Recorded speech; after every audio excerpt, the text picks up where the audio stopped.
जय श्री कृष्ण। कृष्णम एकेडमी की ओर से गीता अध्ययन की श्रृंखला में आज 43rd श्लोक है, जो मैंने गीता के दूसरे अध्याय से लिया है और दूसरे अध्याय में यह श्लोक नंबर 67 है। श्लोक है, इंद्रियाणाम ही चरताम यन्मनो अनुविध्यते तदस्य हरति प्रज्ञाम वायुर्नावम इव अंभाषि। As the strong wind sweeps a boat off its charted course, even the senses on which mind focuses leads the intellect astray। इसका अर्थ है, जिस प्रकार जल पर चलती हुई नाव को हवा का तेज झोंका उसके गंतव्य से भटका देता है, ठीक उसी प्रकार इंद्रियों और मन की संयुक्त शक्ति बुद्धि को भटका देती है। और जब किसी व्यक्ति की बुद्धि भटक जाती है तो फिर जीवन में सफलता प्राप्त नहीं हो सकती है, या हम ये कह सकते हैं कि हम जीवन के लक्ष्य को प्राप्त नहीं कर सकते हैं। इस श्लोक के माध्यम से भगवान अर्जुन को और अर्जुन के माध्यम से हम सबको इंद्रियों और मन, 5 ज्ञानेंद्रियां, 5 कर्मेंद्रियां और 11वां मन, इन 11 इंद्रियों की संयुक्त शक्ति या इनका गठबंधन जब हो जाता है तो बुद्धि इस गठबंधन के आगे निर्बल पड़ जाती है, असहाय हो जाती है।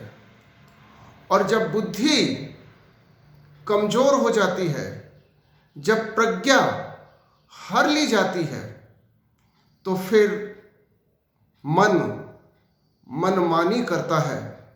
और जिस व्यक्ति का मन इंद्रियों के अधीन होकर इंद्रिय सुख पाने के लिए मनमानी पर उतर आता है, फिर वह व्यक्ति अपने जीवन लक्ष्य से ठीक उसी प्रकार भटक जाता है जिस प्रकार एक नाव हवा के झोंके से अपने गंतव्य को गंवा बैठती है, अपने लक्ष्य से भटक जाती है। यदि हमें जीवन में अपने लक्ष्य को पाना है तो हमें जिनेंद्र बनना होगा। हमें अपनी इंद्रियों को अवश्य जीतना होगा। हमें अपनी इंद्रियों को संयमित करना होगा। अनकंट्रोल्ड सेंसेस और uncontrolled mind creates all the problems in our life. हमें अपने मन को प्रज्ञा के नियंत्रण में रखना होगा।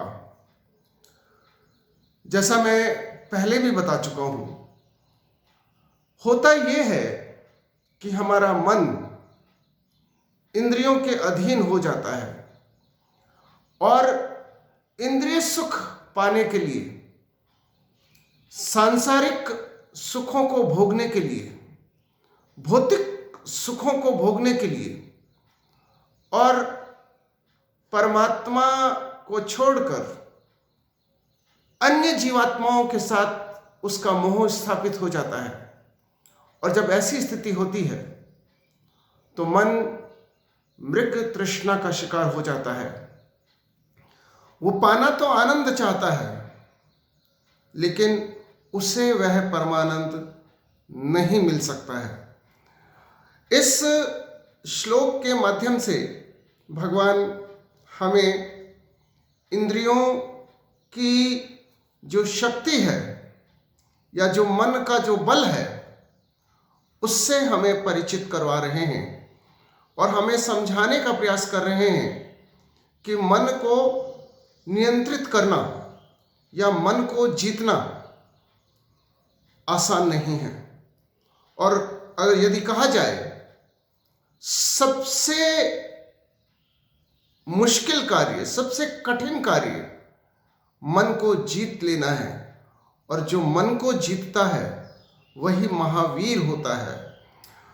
और जो व्यक्ति मन को नहीं जीत पाता है और मन का गुलाम बन जाता है, या जिसका मन इंद्रिय सुख पाने के लिए मनमानी पर उतर आता है, उस व्यक्ति का जीवन निष्फल हो जाता है और ऐसा व्यक्ति अपने जीवन लक्ष्य से भटक जाता है। यदि हम जीवन में कोई बड़ा लक्ष्य निश्चित करते हैं और यदि हम उसे पाना चाहते हैं, तो भगवान हमें ये समझा रहे हैं कि हमें अपनी इंद्रियों पर नियंत्रण करना होगा। हमारा मन मनमानी ना कर पाए, इसका हमें प्रबंध करना होगा। और ऐसा किया जा सकता है। ऐसे बहुत सारे महापुरुष हुए हैं जिन्हें जिनेंद्र कहा जा सकता है, जिन्होंने अपनी इंद्रियों को, अपने मन को जीत लिया है। इसीलिए कहा गया है कि मन के जीते जीत है और मन के हारे हार।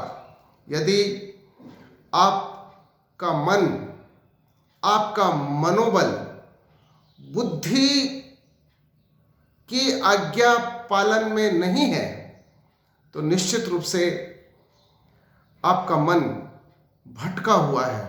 और ऐसे इस प्रकार का भटका हुआ मन हमें जीवन में केवल और केवल परेशानियां दे सकता है, जीवन लक्ष्य को प्राप्त करने में सहायक नहीं हो सकता है।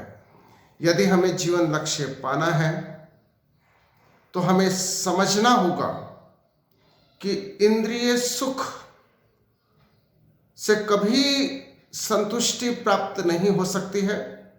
इंद्रिय सुख की प्रवृत्ति ही असंतृप्तता है, अनसैचुरेशन। और हमें इस बात को समझकर इंद्रिय सुख की अपेक्षा परम आनंद की ओर, अपने जीवन लक्ष्य की ओर आगे बढ़ना चाहिए। और ऐसा करने के लिए हमें अपने मन को नियंत्रित करना होगा। और मन को नियंत्रित करने का अर्थ है कि मन हमारी प्रज्ञा की बात सुने और हमारी प्रज्ञा के अधीन होकर के कार्य करे, ना कि इंद्रियों के अधीन होकर के। जय श्री कृष्ण।